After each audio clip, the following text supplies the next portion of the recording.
सबसे पहले आप सबको नववर्ष की बहुत बहुत शुभकामनाएं। हम सब वर्ष 2021 से वर्ष 2022 में प्रवेश कर चुके हैं और आज इस साल के पहले हफ्ते का पहला डीएनए है। 2021 संकटों और चुनौतियों से भरा साल रहा, इसलिए दुनिया जल्दी से जल्दी वर्ष 2022 में प्रवेश करने के लिए बहुत बेताब थी। लोगों का उत्साह देखकर ऐसा लगा कि जैसे 31 दिसंबर की रात जैसे ही घड़ी में 12 बजेंगे तो इस एक सेकंड में सब कुछ बदल जाएगा और पूरी दुनिया एकदम नई हो जाएगी। लेकिन आज हम आपको बताएंगे कि भारत की 2022 की शुरुआत कैसी रही। नए साल की शुरुआत से ही चीन ने यह स्पष्ट कर दिया है कि वो लद्दाख को लेकर अपनी विस्तारवादी भूख को शांत नहीं करेगा। चीन के सरकारी मीडिया द्वारा सोशल मीडिया पर एक वीडियो पोस्ट किया गया है जिसमें बताया गया है कि 1 जनवरी को नए साल के मौके पर चीन ने लद्दाख की गलवान घाटी में अपना झंडा फहराया। वैसे तो हमारे देश की विपक्षी पार्टियां भारतीय सेना से सर्जिकल स्ट्राइक और एयर स्ट्राइक के सबूत मांगते हुए नहीं थकती, लेकिन जब चीन ने बिना किसी सबूत के ये वीडियो गलवान घाटी का बताकर सोशल मीडिया पर डाला तो भारत के बड़े बड़े विपक्षी नेताओं ने इसे सच मान लिया और इस पर राजनीति शुरू हो गई। इसलिए आज हम सबसे पहले इसी राजनीति का डीएनए टेस्ट करेंगे और आपको बताएंगे कि गलवान घाटी का कितना इलाका भारत के पास है और कितना चीन के पास, और क्या यह संभव है कि चीन ने अपने इलाके में वीडियो बनाकर सोशल मीडिया पर डाला है। इन सारे सवालों के जवाब आज हम आपको देंगे, लेकिन सबसे पहले आपको इस पूरी खबर के बारे में बताते हैं। यह विवाद इस वीडियो से शुरू हुआ जिसमें चीन की पीपल्स लिबरेशन आर्मी के जवान किसी पहाड़ी इलाके में अपने देश का झंडा फहरा रहे हैं और चीन का राष्ट्रगान भी गा रहे हैं। यह वीडियो चीन के सरकारी मीडिया द्वारा सोशल मीडिया पर अपलोड किया गया और यह दावा किया गया कि चीन की सेना ने यह झंडा गलवान घाटी में नए साल के मौके पर फहराया है। गलवान घाटी लद्दाख का वही इलाका है जहां 15 जून 2020 को भारतीय सेना और चीन के बीच खूनी झड़प हुई थी जिसमें भारत के 20 जवान शहीद हो गए थे। अब सोचने वाली बात यह है कि हमारे देश के जो विपक्षी नेता सेना से सर्जिकल स्ट्राइक का सबूत मांगते हैं, उन्होंने चीन के इस वीडियो की कोई जांच तक नहीं की, बल्कि चीन ने जो कहा उस पर हमारे देश के एक खास वर्ग ने आसानी से यकीन कर लिया और इस पर राजनीति भी शुरू कर दी। इस समय विदेश में रहकर छुट्टियां मना रहे राहुल गांधी ने भी ट्विटर पर प्रधानमंत्री मोदी को घेरने में देर नहीं लगाई। उन्होंने लिखा, गलवान पर हमारा तिरंगा ही अच्छा लगता है, चीन को जवाब देना होगा, मोदी जी चुप्पी तोड़ो। यह ट्वीट राहुल गांधी ने किया। इससे पता चलता है कि राहुल गांधी ने भी चीन के इस वीडियो पर आसानी से विश्वास कर लिया, लेकिन इस वीडियो का सच क्या है, इसके लिए आपको गलवान घाटी के इस इलाके को समझना होगा। दरअसल लद्दाख में स्थित गलवान घाटी कोई 100 मीटर में है।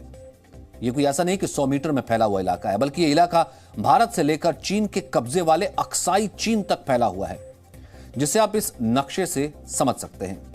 और ये जो गलवान आप देख रहे हैं इस मैप में, गलवान एक नदी का नाम है और ये नाम गुलाम रसूल गलवान के नाम पर पड़ा है, जिन्होंने वर्ष 1899 में अंग्रेजी सरकार के लिए इस नदी की कुल लंबाई मापने का काम किया था। वो एक एक्सपीडिशन का हिस्सा थे। उन्होंने इस नदी को नापने का काम किया और उसके बाद इस नदी का नाम उनके नाम पर गलवान पड़ा। यह नदी लगभग 80 किलोमीटर लंबी है जो अक्साई चीन से निकलती है और एलएसी के पास भारत की शोक नदी में मिल जाती है। कहने का मतलब यह है कि यह नदी जहां जहां से गुजरती है उस इलाके को गलवान रिवर वैली कहा जाता है। यानी इस हिसाब से गलवान घाटी का मतलब यह नहीं है कि चीन का यह वीडियो भारत की सीमा में बनाया गया है। गलवान घाटी का काफी इलाका चीन में भी पड़ता है और हो सकता है चीन ने यह वीडियो अपने ही इलाके में बनाया हो। कभी गलवान घाटी का पूरा इलाका भारत के पास हुआ करता था। यह बात वर्ष 1956 की है।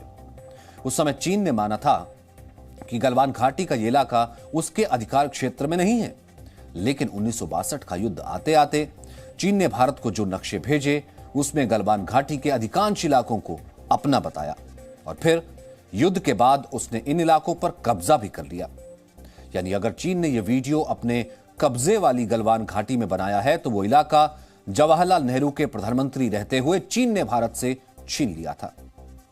हमें पता चला है कि यह बात पूरी तरह गलत है कि चीन ने यह झंडा गलवान में उस जगह पर फहराया जहां 15 जून 2020 को खूनी झड़प हुई थी।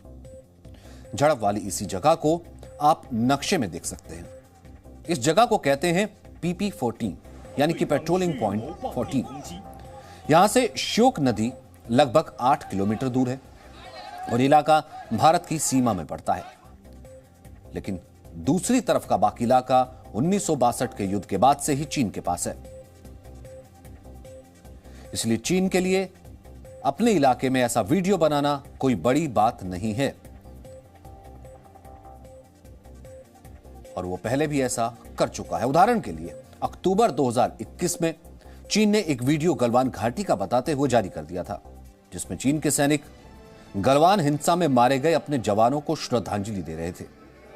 आप ध्यान से देखेंगे तो आपको पता चलेगा कि मौजूदा वीडियो और पुराना वीडियो दोनों एक ही लोकेशन पर बनाए गए हैं। इससे स्पष्ट हो जाता है कि वीडियो भारत की सीमा के अंदर नहीं बना।